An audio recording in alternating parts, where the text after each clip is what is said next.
At 6:47 a.m. on a Tuesday, Karen made a mistake worth $2.3 million and 8 years in federal prison. It started with one sound: clang. Bolt cutters biting through a security chain in perfect suburban silence. That noise was the exact moment Karen went from HOA president to federal felon. If you love powerful stories where arrogance meets consequences, don't blink. But before we continue, tell us where you're watching from. It genuinely makes us happy seeing how far these stories travel. Now, here's what Karen didn't know. While I was deployed overseas, chasing cartel money in places where mistakes get people killed, Karen was back home in Willowbrook Estates, a neighborhood obsessed with rules, rulers, and control. Her problem? My Jeep. Not abandoned, not illegal, just ugly.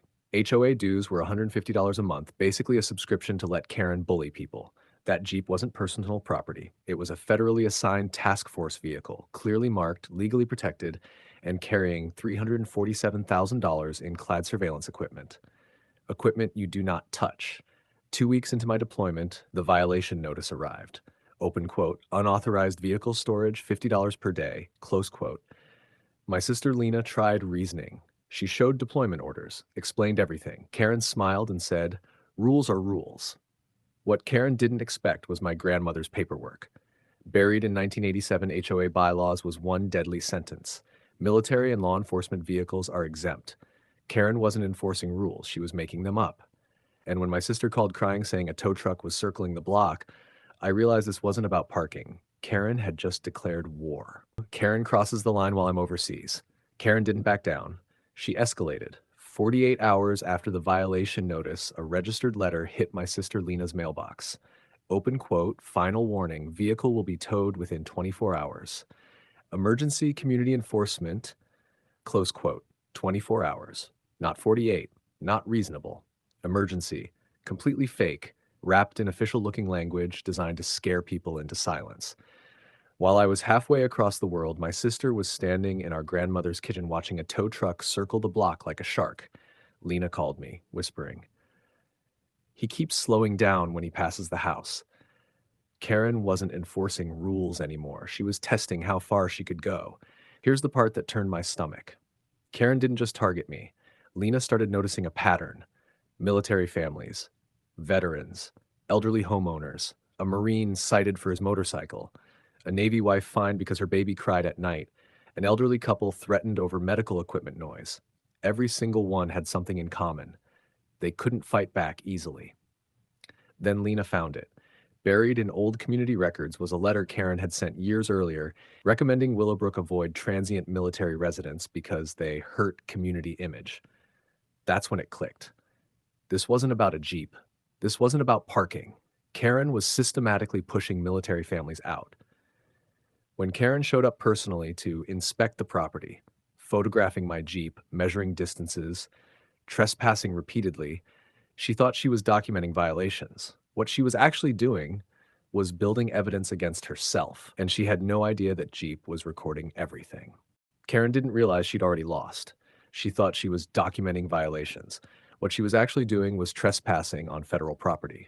My sister Lena started noticing Karen's car outside the house at odd hours, early mornings, late nights, too deliberate to be coincidence. Then we checked the Jeep. Federal task force vehicles don't just sit there, they watch back. Motion sensors, infrared cameras, automatic recording. The footage was crystal clear. Karen on the driveway, Karen circling the Jeep, Karen leaning in with a flashlight, photographing the interior, Karen trying the door handle, 17 separate trespasses in 3 days. She wasn't just harassing us anymore. She was examining federal surveillance equipment without authorization. That's when I made one call. My task force supervisor didn't raise her voice.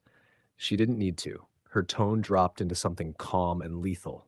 She's touching what? Within hours, Karen escalated again, hiring private security to monitor my Jeep.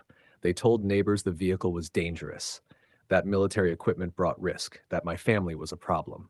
They cornered Lena in a grocery store parking lot. "We need to know what kind of operations your brother is running." Lena recorded everything. That single sentence turned harassment into a federal case, because investigating classified equipment without clearance isn't HOA business. It's a crime. Karen thought she was protecting her neighborhood. What she was really doing was building a paper trail that led straight to prison. and she still hadn't made her biggest mistake yet. If you're enjoying this story, please like, comment, and subscribe. Karen chose Tuesday morning because she thought no one would stop her.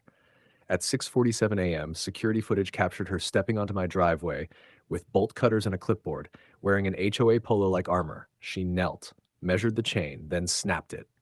Clang. The sound echoed louder than she realized. Because that chain wasn't private property, it was federal evidence control. The moment it broke, 3 alerts triggered simultaneously.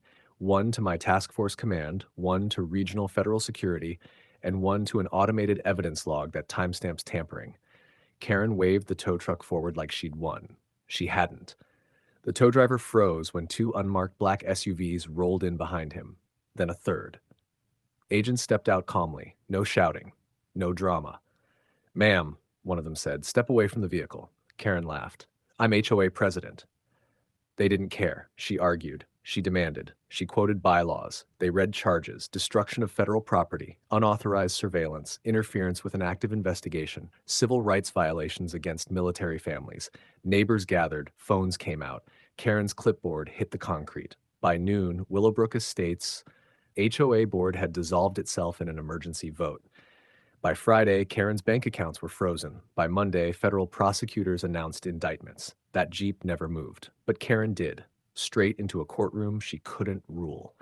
And Willowbrook learned something important.